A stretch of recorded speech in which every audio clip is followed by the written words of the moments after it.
नमस्कार दोस्तों। आज अपन बात करने वाले हैं वक्फ बोर्ड क्या है। वक्फ अमेंडमेंट जो एक्ट लाया जा रहा है वो क्या है, ठीक है, और वक्फ क्या होता है, ये सब चीज़ें आज अपन जानेंगे। सबसे पहले बात करते हैं वक्फ क्या होता है। तो वक्फ होता है, आपने देखा होगा कि हिंदू धर्म के अंदर डोनेशन किया जाता है, मंदिरों में दान किया जाता है, कोई ट्रस्ट बनी हुई होती है उसमें दान किया जाता है ना। ठीक इसी तरीके से मुस्लिम धर्म के अंदर भी दान किया जाता है, मुस्लिम समुदाय में भी ऐसे ही डोनेशन किया जाता है, और जो डोनेशन किया जाता है उसको मुस्लिम समुदाय में वक्फ के नाम से जाना जाता है, ठीक है। इसके लिए वक्फ शब्द का प्रयोग किया जाता है। तो वक्फ क्या हो गया, दान की हुई संपत्ति होगी मुस्लिम समुदाय में, ठीक है। तो ये हो गया वक्फ। अब बात करते हैं वक्फ बोर्ड क्या है।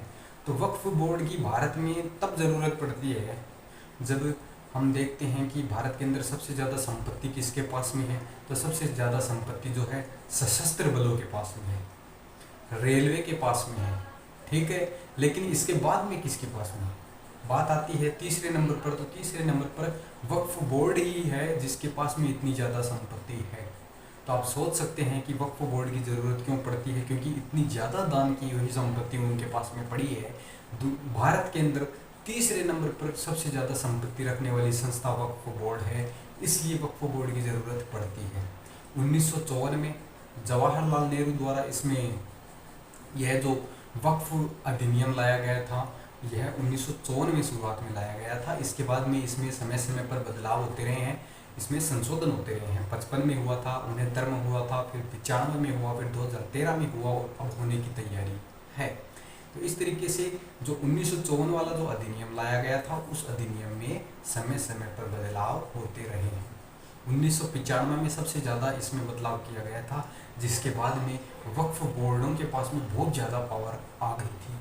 अब वक्फ बोर्ड की बात की कर ली अपन ने कि भाई वक्फ बोर्ड क्या हो गई, जो मुस्लिम समुदाय में दान की हुई संपत्ति होती है उसका लेखा जोखा रखने के लिए, उससे संबंधित जो भी काम होता है वो सारा का सारा संभालने का जो काम करती है वो कौन करती है, वक्फ बोर्ड करती है, ठीक है। तो ये वक्फ बोर्ड कब से शुरू हुई। तो वक्फ बोर्ड जो है ये एक संवैधानिक संस्था है। 1964 में पहली बार वक्फ बोर्ड का नाम देखने को हमें मिलता है। तो 1964 में ही वक्फ बोर्ड बनाई गई थी। और वर्तमान की बात करें तो वर्तमान में प्रत्येक राज्यों में अलग अलग वक्फ बोर्ड बनी हुई है। इसके अलावा केंद्र में जो है वो सारी की सारी, जैसे हमारी केंद्र सरकार चलती है ठीक इसी तरीके से वक्फ बोर्ड की संस्था भी चलती है, ठीक है। केंद्र में अलग बैठती है और उसके अंडर में अलग अलग राज्यों की अलग अलग वक्फ बोर्ड है, जो अपने राज्यों के जितने भी दान की हुई संपत्ति होती है उसका लेखा जोखा रखती है, उससे संबंधित उसका मैनेजमेंट करती है, प्रबंधन करती है उसका, ठीक है। तो ये हो गया वक्फ बोर्ड का काम। अब बात आती है कि इसमें विवाद कहाँ से शुरू होता है। तो विवाद शुरू होता है वक्फ अधिनियम की धारा 40 से। वक्फ अधिनियम की जो धारा 40 है उसमें ये बात लिखी हुई है कि अगर एक बार किसी संपत्ति को वक्फ घोषित कर दिया जाता है, या वक्फ बोर्ड वाले किसी संपत्ति पर एक बार अपनी नज़र घुमा देते हैं, तो फिर वो नज़र घुमाने के बाद में वो जो संपत्ति होती है वो उनके पास में ही जानी पड़ती है। इसके पीछे रीज़न ये है कि अगर किसी जैसे मान लो हिंदू व्यक्ति के घर के ऊपर वक्फ बोर्ड वालों ने कब्जा करने की सोच ली, तो वो क्या करेंगे, वो करेंगे कि भाई ये संपत्ति वक्फ की, आप घर खाली करो, यही तो बोलेंगे, ठीक है। उसके बाद में क्या होगा, तो उसके बाद में वो थाने में कार्रवाई नहीं कर सकता है, उसके पास में कोर्ट में जाने की भी कोई संभावना नहीं होती है। कोर्ट पे जाएगा तो बहुत लंबी प्रक्रिया हो जाएगी, सुप्रीम कोर्ट में जाना पड़ेगा उसे, क्योंकि छोटे स्तर पर तो ये संवैधानिक संस्था बनी हुई है, वक्फ बोर्ड वही संभालेगी, ठीक है। अब बात करते हैं कि वो अगर संभालेगी तो उसके पास में ये पावर है कि वो ही उससे संबंधित जो भी कार्रवाई करनी होगी वो सारी की सारी कौन करेगा, वक्फ बोर्ड ही करेगी। तो वक्फ बोर्ड के पास में ये पावर है, सारी कार्रवाई भी वही करेगी, रिजल्ट भी वही सुनाएगी। तो इस तरीके से तो ये हो गया कि भाई उसने तो हाथ किया था, उसने अंगुली की थी पहले कि भाई ये संपत्ति वक्फ की है, फिर उन्होंने ही कार्रवाई की और फिर उन्होंने ही रिजल्ट सुना दिया, तो वो हो गई वक्फ की संपत्ति। तो उनके विपक्ष में जाना बहुत मुश्किल काम हो जाता है। तो इस तरीके से वक्फ बोर्ड वालों ने वक्फ अधिनियम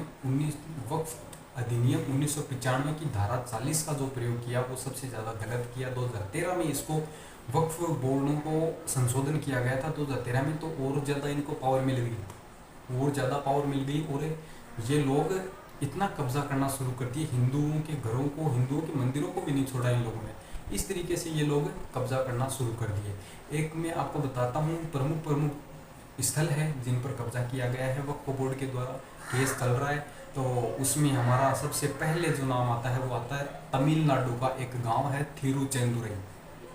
ये जो हिंदू बहुल गांव है, तो इस पर तमिलनाडु से जो राज्य की वक्फ बोर्ड है उसने कब्जा करने की कोशिश की है।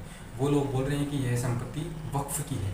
तो यह जो विवाद है वो चल रहा है। बेंगलुरु के अंदर भी कुछ जगह ऐसी है जहाँ पर विवाद चल रहा है। आईटीसी विंडसर होटल है, तो उस पर भी इसी तरीका का विवाद चल रहा है। बताया जा रहा है कि वो भी वक्फ की संपत्ति है और वक्फ बोर्ड वालों ने उस पर कब्जा जमाने की कोशिश की है और उसका भी विवाद चल रहा है। कोलकाता के अंदर टोलीगंज क्लब और रॉयल कोलकाता गोल्फ क्लब, ये दोनों संपत्तियां जो है उन पर भी विवाद चल रहा है। वक्फ बोर्ड वालों ने, वहाँ की बंगाल की जो संस्था है वक्फ बोर्ड, वो लोग कब्जा करने के लिए तैयार बैठे हैं, विवाद चल रहा है।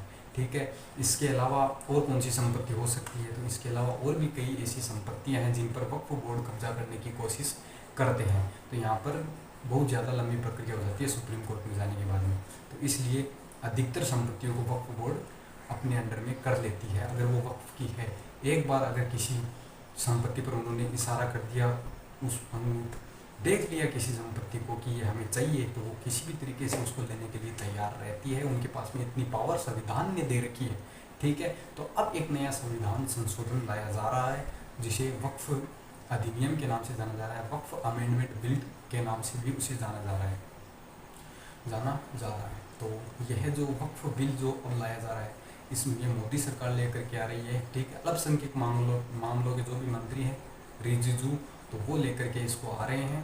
ठीक है, वो किरण रिजिजू इसको लेकर आ रहे हैं, तो इनकी बात होगी। तो इस बिल में क्या नया संशोधन होगा? बताया जा रहा है कि 40 से ज़्यादा नए संशोधन इसमें किए जाएंगे इस बिल में।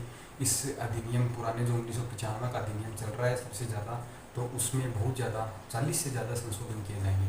बताया जा रहा है कि इसमें प्रमुख रूप से तो गैर मुस्लिम लोगों को भी इसमें दान करने की अनुमति दी जाएगी। गैर मुस्लिम लोगों को भी वक्फ बोर्ड का सदस्य नियुक्त करने की पावर ये संविधान के द्वारा दी जाएगी कि भाई इसमें पहले तो मुस्लिम लोगों को शामिल करते थे, अब गैर मुस्लिम लोग हैं वो भी दान कर सकेंगे और वो भी उस वक्फ बोर्ड की जो संरचना है उसके अंदर शामिल हो सकेंगे। तो ये हो गया पहला अमेंडमेंट। दूसरी बात, महिलाओं को केंद्रीय और राज्य स्तर पर बताया जा रहा है कि इन संस्थाओं की जो संरचना है उसमें 2-2 सीटें महिलाओं के लिए भी आरक्षित की जाएगी कि भाई महिलाओं को भी यहाँ पर बिठाया जाए। तो वक्फ बोर्ड में महिलाओं के लिए भी केंद्रीय और राज्य स्तर पर 2-2 सीटें आरक्षित की जाएगी। तो इस तरीके की बात की जा रही है। इसके अलावा और क्या किया जा रहा है? तो इसमें एक चीज़ और की जा रही है कि भाई वक्फ बोर्ड हर किसी संपत्ति पर अपना कब्जा जमा लेती है, जिस पर हाथ किया वही संपत्ति उसकी हो गई, कार्यवाही भी वही करेगी, रिजल्ट भी वही सुनाएगी, अपने आप में जज बन के बैठे हैं। तो इस तरीके से वो लोग कब्जा करते आ रहे हैं बहुत सी भूमियों पर। तो अब संविधान में मोदी सरकार ने ऐसा अमेंडमेंट करने की कोशिश की है, इसमें संशोधन करने की कोशिश की है कि कलेक्टर के पास में ये पावर होगी। कलेक्टर बताएगा कौन सी संपत्ति वक्फ की है या नहीं, यह बात जो है वो कलेक्टर निर्धारित करेगा। और कलेक्टर के पास में सब कुछ लेखा जोखा होगा, मतलब जो भी रिजल्ट सुनवाई जो भी होगी वो कौन करेगा? कलेक्टर करेगा। तो इस तरीके से वक्फ बोर्ड से यह पावर छीन ली जाएगी और वो काम कलेक्टर को दे दिया जाएगा। सब उसकी संपत्ति से संबंधित जो भी लेखा जोखा होगा वो कलेक्टर करेगा, जो भी विवाद का निपटारा होगा वो भी कलेक्टर करेगा। तो यहाँ पर वक्फ बोर्ड से ये पावर छीनी जा रही है। तो ये है वो अमेंडमेंट जो मोदी सरकार लेकर के आ रही है। मेरे हिसाब से तो यह जो अमेंडमेंट है वो बहुत अच्छा है, लेकिन कुछ लोग इसके विपक्ष में हैं। और विपक्ष में जो लोग हैं वो क्या बोल रहे हैं? वो बोल रहे हैं कि यदि वक्फ बोर्ड से उसके अधिकार छीन लिए जाएंगे तो अनुच्छेद 26 आर्टिकल 26 का उल्लंघन होगा। उसमें धार्मिक स्वतंत्रता दी गई है। ठीक है, उसमें धार्मिक स्वतंत्रता दी गई है, उसमें कानून किसी भी प्रकार का हस्तक्षेप नहीं करेगा। ठीक है, कानून किसी भी प्रकार का हस्तक्षेप नहीं करेगा, धार्मिक स्वतंत्रता है, वो जैसे चाहे वैसे कर सकते हैं। तो यहाँ पर बताया जा रहा है कि यहाँ पर अनुच्छेद 26 का उल्लंघन हो रहा है, ऐसा लोगों का मानना है। लेकिन जहाँ पर मानव अधिकारों का उल्लंघन हो रहा है वो भी गलत है, क्योंकि किसी के घर को ऐसे ही छीन लेना कोई अच्छी बात नहीं है। तो यहाँ पर ये चल रहा है विवाद। अनुच्छेद 26 का उल्लंघन लोग बता रहे हैं, इसके विरोध में विपक्ष की पार्टियां खड़ी है और यह जो बिल है वो लाया गया है, संसद में पेश किया गया है, कब पास होगा वो देखा जाएगा। तो ये था वक्फ दान की हुई संपत्ति मुस्लिम समुदाय में, ठीक है। और वर्तमान में बात करें तो वक्फ बोर्ड कितनी है, तो वक्फ बोर्ड जो भी है संस्थाएं हैं टोटल 32 है। हर जिले की, हर राज्य की एक एक वक्फ बोर्ड है। इसके अलावा जो भी केंद्र की एक वक्फ बोर्ड है। इसके अलावा यूपी और बिहार के अंदर शिया और सुन्नी दोनों समुदायों की अलग अलग वक्फ बोर्ड है, इसलिए यहाँ पर 32 वक्फ बोर्ड वर्तमान में है। और भारत में तीसरे नंबर पर सबसे ज़्यादा संपत्ति रखने वाली संस्था कौन सी है, तो यही वक्फ बोर्ड। तो इसलिए यह विवाद खड़ा हो जाता है कि ये लोग जिस भी संपत्ति को चाहे उस पर कब्जा करना शुरू कर रहे हैं। तो धन्यवाद दोस्तों, आज अपन ने देखा वक्फ बोर्ड क्या है।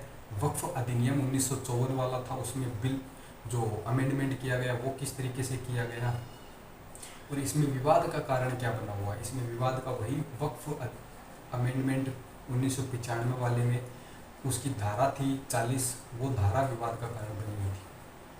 तो ये था वो विवाद का कारण जिसकी वजह से इसके विरोध में भी लोग हैं और इसके पक्ष में भी लोग हैं। मेरे हिसाब से यह जो रिजल्ट किया गया है, यह जो भी अमेंडमेंट लाया गया है वो अच्छा ही है। तो धन्यवाद दोस्तों।